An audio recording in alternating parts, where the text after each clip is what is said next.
ତେଣୁ ବରିଷ୍ଠ ନେତାମାନେ ଦଳର ଯେଉଁମାନେ ବିଜୁ ବାବୁଙ୍କ ସହିତ ଆରମ୍ଭ କରିଥିଲେ ରାଜନୀତି, ବିଜୁ ବାବୁ ଯେଉଁମାନଙ୍କୁ ଡାକରା ଦେଇକି ରାଜନୀତିକି ଆଣିଥିଲେ, ସେତେବେଳେ କଂଗ୍ରେସର ଯେଉଁ ଦବଦବା ଦରାଣ ରାଜନୀତି ଥିଲା, ତା ଭିତରେ ଯେଉଁମାନେ ଆସିଥିଲେ, ଏବେ ଯେଉଁମାନେ ଆସିଛନ୍ତି ଆମ୍ବ ଖାଇବା ପାଇଁ, ଆମ୍ବ ଗଛ ଫଳିଲା ପରେ ସିଏ ବୁଝି ନାହାନ୍ତି ରାଜନୀତି ବିଷୟରେ।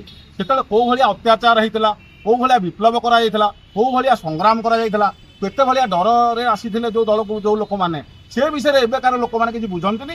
ଏମାନେ ଭାବୁଛନ୍ତି ଚାକରକୁ ଧରି ପାଖରେ ରାଜନୀତି କରିବୁ, ତେଣୁ ଆମେ ପାଣ୍ଡିଆନ ଗୁଡ଼ାଏ ଲୋକ ଯେଉଁ ପାଣ୍ଡିଆନ ଚାଳିଶା କରୁଛନ୍ତି। ତେଣୁ ଏ ଘଟଣାଟି ହେଉଛି ଯେଉଁ ଭାସ୍କର ରାଓଙ୍କ କଥା କହିଲେ, ଭାସ୍କର ରାଓ ସ୍ପଷ୍ଟ ଭାବରେ କହିଛନ୍ତି ଯେ ମୁଁ ବାରମ୍ବାର ଭେଟିଲି, ନବୀନ ପଟ୍ଟନାୟକ ଭେଟି ପାରିଲି ନାହିଁ। ଏବଂ ଆଉ ଗୋଟେ କଥା କହିଛି ସ୍ପଷ୍ଟ ଭାବରେ ଯେ ମୁଁ ଦେବୀ ମିଶ୍ରଙ୍କ ବରିଷ୍ଠ ନେତା ଦେବୀ ମିଶ୍ରଙ୍କୁ ପଚାରିଲି, ସେ ବି ଉତ୍ତର ଦେଇପାରିଲା ନାହିଁ। ସଞ୍ଜୟ ଦାସଙ୍କୁ ପଚାରିଲି, ମୁଁ ଉତ୍ତର ପାଇଲି ନାହିଁ। ଲାଲ ବିହାରୀ ହିମିରିକା ଯିଏ ଅଛନ୍ତି ଉପବାଚସ୍ପତି, ସେ ବି କାଲି ସ୍ପଷ୍ଟ ଭାବରେ ଇଣ୍ଟରଭ୍ୟୁରେ କହିଛନ୍ତି ଯେ ମୁଁ 5 ବର୍ଷ ହେଲା ନବୀନ ପଟ୍ଟନାୟକ ଭେଟି ପାରୁନାହିଁ। ମୁଁ ନିଜେ ଗୋଟେ ଭୁକ୍ତଭୋଗୀ। ମୁଁ କାଲି 2 ଦିନ ତଳେ ଯାଇଥିଲି ଦିଲ୍ଲୀରେ ନବୀନ ପଟ୍ଟନାୟକ ଘରକୁ ଯାଇଥିଲି। ସେଠି ନବୀନ ପଟ୍ଟନାୟକ ଦେହ ଖରାପ ହେଲେ ସିକ୍ୟୁରିଟି ଗାର୍ଡ କହିଲା, ପୋଲିସ ସେଠି କହିଲେ, କିନ୍ତୁ ମୁଁ ଭେଟି ପାଇଲିନି, ଦିଲ୍ଲୀ ଯାଇଛି। ତେଣୁ ଏଠି ଦଳ ଚାଲିବ କେମିତି? ଦଳକୁ ଯେଉଁମାନେ ଚଲେଇବା ପାଇଁ ବିରୋଧୀ ଦଳଟା ଯେଉଁ ଢଙ୍ଗରେ ଚାଲିବା ପାଇଁ ଯେତେବେଳେ ବିଚାର କରୁଛନ୍ତି, ଏବଂ ଦଳର ପକଡ଼ ଅଛି, ଦଳର ସଂଗଠନ ଅଛି, ଦଳର ଯୁବ ଛାତ୍ର ମହିଳା ସମସ୍ତେ ଏକାଠି ଅଛନ୍ତି, ଭୋଟ ଅଛି, 30କୁ 30 ଜିଲ୍ଲା ପରିଷଦ ଚେୟାରମ୍ୟାନ୍ ଅଛନ୍ତି। ଆମେ ଯଦି ତାକୁ ଠିକ୍ ଢଙ୍ଗରେ ନ ଚଲେଇବା ଏବଂ ସଲାସୁତୁରା ହେବା ବିଜେପି ସହିତ, ଅଶ୍ୱିନୀ ବୈଷ୍ଣବଙ୍କୁ ବିଜେଡିର ପ୍ରାର୍ଥୀ ଦେଇକି ବିଜେଡି ପ୍ରାର୍ଥୀ ନ ଦେଇକି ଅଶ୍ୱିନୀ ବୈଷ୍ଣବଙ୍କୁ ପଠାଇବା, ବିଜେପି ସହିତ ସଲାସୁତୁରା ହେବା, ତେଣୁ ସେଠି ନିଶ୍ଚିତ ଭାବରେ ଦଳ ରୁଗ୍ଣ ହେଉଛି, ଦଳ ଦୁର୍ବଳ ହେଉଛି। ସେଇ କଥାକୁ ବରିଷ୍ଠ ନେତାମାନେ ଉଠାଉଛନ୍ତି ଯେ ବିରୋଧୀ ଦଳର ଯେଉଁ ସ୍ୱର ହେବା କଥା, ବିରୋଧୀ ଦଳ ଯେଉଁ ଢଙ୍ଗରେ ଆଲୋଚନା ହେବା କଥା, ବିରୋଧୀ ଦଳ ଯେଉଁ ଭଳିଆ ସଂଗ୍ରାମ କରିବା କଥା, କାହିଁକି ହେଉନାହିଁ? ଯେତେବେଳେ ଯିଏ ଉଠାଉଛି ଇଏ କ'ଣ କରୁଛନ୍ତି, ପ୍ରତାପ ଜେନା ଗୋଟେ କ'ଣ ଚୋରା କାଗଜ ରଖୁଛନ୍ତି, ଆଣିକି ସେଥିରେ ସସ୍ପେଣ୍ଡ କରିଦେଉଛନ୍ତି। ପ୍ରତାପ ଜେନା ନିଜେ ଏବେ ପଚାରିଥିଲେ ୱାକଫ୍ ବୋର୍ଡରେ ସସ୍ମିତ ପାତ୍ର କାହିଁ ଦଳ ବିରୋଧୀ କଥା କହିଲେ, ତାର ଉତ୍ତର ନବୀନ ପଟ୍ଟନାୟକ ପଚାରିଥିଲେ 2 ମାସ ତଳେ।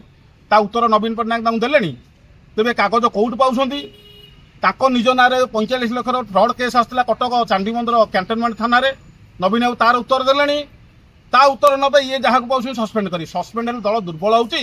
ମୋର ଗୋଟେ ରାଜନୀତିରେ ଗୋଟେ ଗଣିତ ଅଛି, ଆମେ ଯେତେ ସଂଖ୍ୟାରେ ବଢ଼ିବା, ଏକାଠି ହେବା, ଐକ୍ୟବଦ୍ଧ ହେବା, ଆମେ କ'ଣ କରୁଛେ, କାଣି ଆଙ୍ଗୁଠି ପାଟି ଗଲା କାଣି ଆଙ୍ଗୁଠି କାଟିଦେବା, ବିଶି ଆଙ୍ଗୁଠି କଥା କଲା ବିଶି ଆଙ୍ଗୁଠି କାଟିଦେବା। ବୁଢ଼ା ମନେ ମନେ ଇଏ ଦଳେ ଖଣ୍ଡେ ଅଛନ୍ତି ଟାଉଟରୀ କରିବା, ପାଣ୍ଡିଆନଙ୍କ ନାଁ ନେଇ, ନବୀନ ପଟ୍ଟନାୟକଙ୍କ ନାଁ ନେଇ ଗୁଡ଼ାଏ ଲୋକଙ୍କୁ ଭାବୁଛନ୍ତି ଆମେ ଡରେଇ ଧମକେଇକି ରଖିବୁ।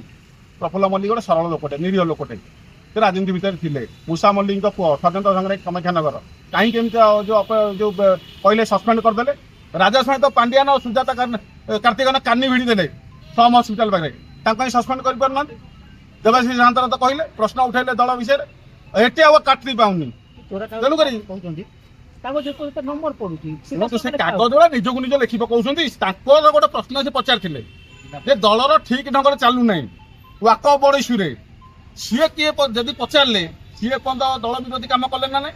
ଯେଉଁମାନେ ଆସିକି ବୟାନ ଦେଉଛନ୍ତି ଟିଭିରେ ଗଣମାଧ୍ୟମରେ ବରିଷ୍ଠ ନେତାମାନେ, ସିଏ ଦଳ ବିରୋଧ କାମ କଲେ ନା ପ୍ରତାପ ଜେନା? ଓ ସିଏ ଦଳ ବିରୋଧୀରେ କଲେନି, ପ୍ରଫୁଲ୍ଲ ମଲ୍ଲିକ ବିରୁଦ୍ଧରେ କହିଲା ବେଳେ। ଇଏ ପାଣ୍ଡିଆନ ବିରୁଦ୍ଧରେ କିଏ କହିଦେଲା ମାନେ ଦଳ ବିରୋଧୀ ହେଇଗଲା। ପାଣ୍ଡିଆନ ଜେନା ମୋ ମାଉସୀ ପୁଅ ହେଲା। ତେଣୁ କଥା ହେଉଛି, ଯେଉଁମାନେ ପାଣ୍ଡିଆନ ବିଷୟରେ ସତ କଥାଟା ଆଲୋଚନା କରୁଛନ୍ତି, ଏମାନେ ସାଙ୍ଗେ ସାଙ୍ଗେ ସସ୍ପେଣ୍ଡ କରିଦେବା।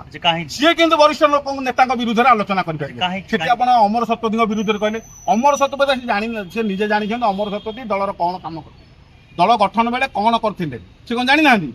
ତେଣୁ କଥା ହେଉଛି କାହାକୁ କ'ଣ କହିବା, କ'ଣ କରିବା, ସେ ବିଷୟରେ ବିଚାର ଯୋଗ୍ୟ ନୁହେଁ। ଏବଂ ଆମେ ଯେତେବେଳେ ମୁଠାଟାକୁ ଏକାଠି କରିବା ବିରୋଧୀ ଦଳ ହିସାବରେ, ନା ମୁଠାର ଯେଉଁ ଆଙ୍ଗୁଠି ଗୁଡ଼ା କାଟି ପକାଇବା, ସସ୍ପେଣ୍ଡ ହେଇଯାଅ। ସସ୍ପେଣ୍ଡ ହେଇଗଲେ କ'ଣ ହେବ?